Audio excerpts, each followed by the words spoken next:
அனைவருக்கும் வணக்கம். இப்போ பார்த்தீங்கன்னா நம்ம எங்கே வந்திருக்கோம்னா ஈரோடு மாவட்டம் பெருந்துறைக்கு பக்கத்தில் வெள்ளோடுன்னு ஒரு அழகான ஊர் இருக்குது. அந்த ஊரில் பார்த்தீங்கன்னா வெள்ளோடு பறவைகள் சரணாலயம் அப்படின்னு ஒரு இடம் இருக்குங்க. இந்த பறவை சரணாலயம் வந்து தமிழக அரசால் வந்து அஃபிஷியலாக அனௌன்ஸ் பண்ணப்பட்டு ரொம்ப நீட்டாக மெயின்டைன் பண்ணிட்டு வராங்க. பார்த்தீங்கன்னா ஈரோடு பெருந்துறையிலேருந்து ஒரு 6 கிலோமீட்டர் தூரம், ஈரோட்டிலேருந்து ஒரு 15-16 கிலோமீட்டர் தூரம் தாங்க, ரொம்ப பக்கம். இங்கே பார்த்திங்கன்னா பல வெளிநாட்டு பறவைகள் வந்து இங்கே ரெகுலராக வந்துகிட்டு இருக்காங்க. இந்த பறவை சரணாலயத்துக்கு பார்த்திங்கன்னா என்ட்ரி ஃபீஸாக வந்து ஒரு நபருக்கு வந்து 25 ரூபா வாங்குகிறாங்க. வெளியே வந்து பார்க்கிங் வசதி இருக்குது, சேஃபாக பார்க் பண்ணிக்க. 2 வீலருக்கு வந்து ஒரு 20 ரூபா சார்ஜ் பண்ணுறாங்க. நம்ம டிக்கெட் எடுத்துகிட்டு உள்ளே வந்தோம்னா இங்கே வந்து கேலரிலாம் இருக்குது. அதில் வந்து இந்த பறவைகள் பற்றின தகவல்கள், அப்புறம் அந்த ப்ரோச்சர் அதெல்லாம் இருக்குது. அதில் நம்ம பார்த்து தெரிஞ்சுக்கலாம். அப்புறம் உள்ளே வந்து பார்த்திங்கன்னா ஒரு பெரிய ஒரு குளம் இருக்குது. அந்த குளத்தை சுற்றி பார்த்திங்கன்னா நடைபாதை போட்டு வச்சுருப்பாங்க. நிறைய பறவைகள் பார்த்திங்கன்னா இந்த குளத்தில் வந்து போயிட்டுருக்கு. பார்க்க வந்து ரொம்ப ஒரு சூப்பரான ஒரு லொக்கேஷனு. ஏகப்பட்ட பறவைகளை பார்க்கலாம், அந்த பறவைகளை பற்றின தகவல்களையும் தெரிஞ்சுக்கலாம். காற்று வந்து உள்ளே செம்மையாக அடிக்குங்க. அது வந்து பார்த்திங்கன்னா ரொம்ப சுத்தமான ஒரு காற்று. ஏன்னா பார்த்திங்கன்னா சுற்றுப்பற்ற பகுதி எல்லாமே பார்த்திங்கன்னா நிறைய மரங்கள், அப்புறம் விவசாய பூமிகள்லாம் இருக்குது. இந்த குளத்தை சுற்றி பார்த்திங்கன்னா நல்லா காற்று அடிக்கும், நிறைய மரங்கள் இருக்குது. நிறைய வெளிநாட்டு பறவைகள்லாம் இங்கே வந்து போகுதுங்களா. அதுவும் சீசன் டைமில் செம்மையாக இருக்குமா. நான் வந்து ஒரு ஆஃப் சீசன் தான், பட் இருந்தாலுமே வந்து இங்கே நிறைய பறவைகளை பார்க்க முடிஞ்சுது. உள்ளே பார்த்தீங்கன்னா ஒரு கேன்டீனும் இருக்குது. இங்கே வந்து இந்த ஸ்நாக்ஸ் ஐட்டம் இதெல்லாம் வாங்கிக்கலாம். அப்புறம் வந்து போட்டிங்க்கான வசதி பண்ணி வச்சுருக்காங்க. பட் போட்டிங் வந்து இங்கே இப்போதைக்கு இல்லை போல். ஏன்னா வந்து ஒரே ஒரு போட்டு தான் பார்க்க முடிஞ்சுது, அதுவும் வந்து ரன் ஆகலை. ஆனால் வந்து ஒரு அமைதியான சூழல், நிறைய பறவைகளை பார்க்கலாம். அந்த சுத்தமான அந்த காற்று வந்து இங்கே ரொம்ப அருமையாக இருக்கும். ஆடியோவிலே கேட்பீங்க, அந்த அளவுக்கு காற்று வந்து இங்கே ரொம்ப இதாக இருக்கும். ரொம்ப ஒரு சுத்தமாக பீஸ்ஃபுல்லான ஒரு இடம்.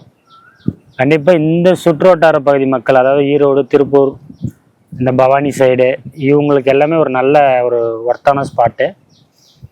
இங்கே வந்து பார்த்திங்கன்னா வெள்ளோடு பக்கத்தில் நிறைய காலேஜ் இருக்குதுங்க, பெருந்துறை சைடெல்லாம். அதனால் வந்து இங்கே ஓரளவுக்கு வந்து ஸ்டூடெண்ட்ஸு, அப்புறம் வந்து ஃபேமிலி மெம்பர்ஸ்லாம் நிறைய வந்து போகிறாங்க. பறவைகள்லாம் பார்த்திங்கன்னா அதோட தலைகள்லாம் பார்த்திங்கன்னா ரொம்ப நீளமாக இருக்குது. இந்த மாதிரி பறவைகள்லாம் இங்கே வந்து தான் இப்போ பார்க்குறேன். ஸோ பறவைகள் சரணாலயத்தில் மட்டும்தான் இந்த மாதிரி பறவைகளை பார்க்க முடியும். நம்ம இயல்பாக பார்க்குற பறவைகள் இல்லாமல் நிறைய வெளிநாட்டு இனங்களை வந்து இங்கே நம்ம வந்து பார்த்து புரிஞ்சிக்க முடியும். ஒரு அழகான ஒரு பகுதி. இந்த சைடு வரவங்க கண்டிப்பாக இந்த இடத்த மிஸ் பண்ணாமல் பார்க்கலாம். ஏன்னா இதோட அமைதிக்காகவும். இந்த பறவைகள் சரணாலயத்தில் பார்த்தீங்கன்னா இந்த குளத்தை சுற்றி நடைபாதை இருக்குங்க. நம்ம வந்து நீட்டாக பீஸ்ஃபுல்லாக நடந்து போயிட்டு அந்த பறவைகளை வந்து பார்த்து ரசிக்கலாம். அப்புறம் வந்து உள்ளேயே வந்து ஒரு டீ கடை இருக்குது. ஸோ அங்கேயும் வந்து நம்ம இது பண்ணிக்கலாம். பார்க்கிங் ஃபெசிலிட்டியும் ரொம்ப வெளியில் வந்து இருக்குது, அதுக்கு சார்ஜ் இருக்குது.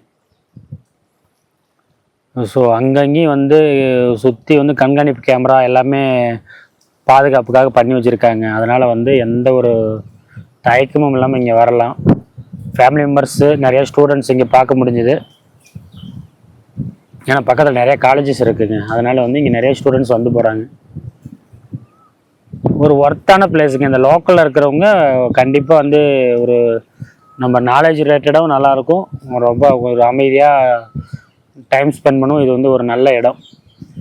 ஈரோடுலேருந்து ரொம்ப பக்கம், திருப்பூர்லேருந்து பக்கம். நான் திருப்பூர்லேருந்து தான் வந்தேன்.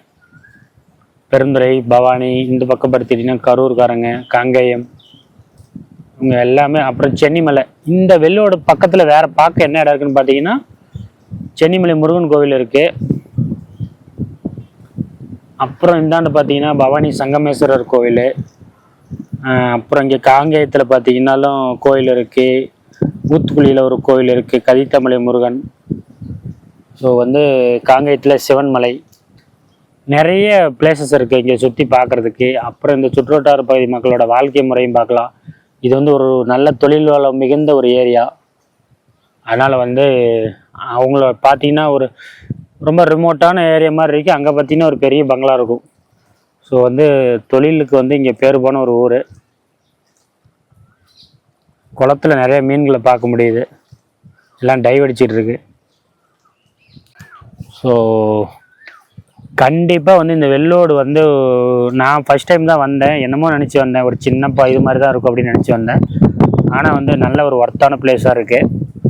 ஸோ இந்த சுற்றுவட்டார பகுதி மக்கள், அப்புறம் வெளியூர்லேருந்து வரவங்களும் இந்த இடத்துக்கு வந்து கண்டிப்பாக விசிட் பண்ணி பார்க்கலாம். மீண்டும் ஒரு நல்ல வீடியோவில் சந்திக்கலாம். நன்றி.